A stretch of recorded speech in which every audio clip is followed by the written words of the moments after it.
Hi, welcome to SBR TV. I'm Peter Loshak. This is our SBR TV NFL Experts Roundtable for Week 6 in the NFL. We've got a full slate of guests today. We've got Scott Kellen from 6 Sense Sports coming back on the show, Robert Faringo from Doc Sports, and Vanessa Walsh, who you can find on Facebook. She is a professional handicapper. You've got that like you've just spent hours crunching numbers look to you right now, but I think it's a charming look, you know? It's good.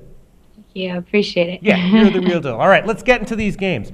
First game I want to talk about is a game that Robert picked, which is pretty much, the most debated game of the week, the most interesting line of the week. There could be huge value on either side. No one really knows. It's Philadelphia at Washington. Philadelphia, of course, been terrible all year long as a bet. Washington coming off a bye week. Everyone's buying into the system. They've been doing really well. Great bet. Right now, Washington is an underdog of 1 point, which is they opened at -1. So that means someone has been betting Philadelphia. I'm assuming that's the public.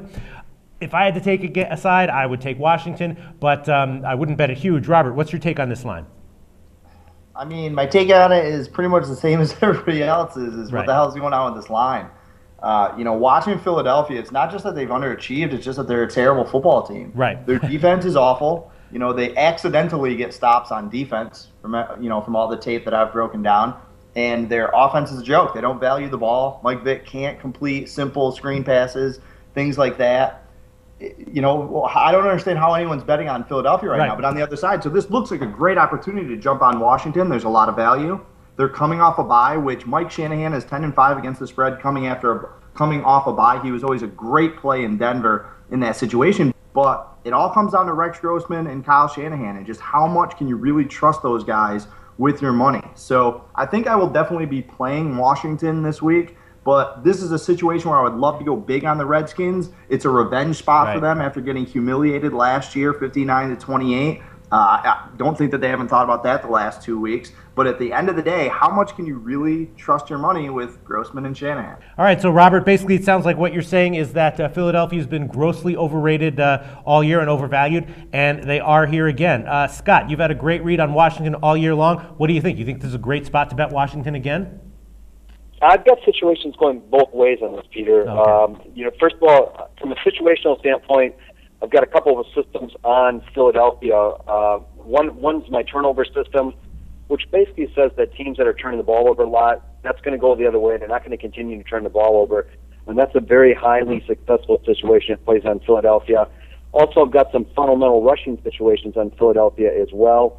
And usually when that turnover system kind of matches up with fundamental rushing situations on the same team, that's very strong.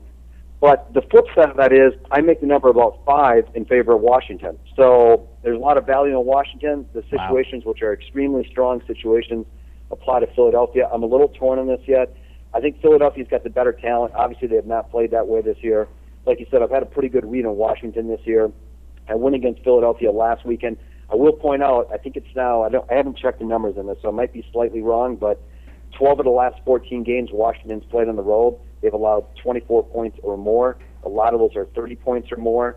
So their defense clearly has not played well. They're probably going to be missing Trent Cole again this week, maybe Jason Peters again this week. Cole is huge for them on the defensive side, so that could affect them as well.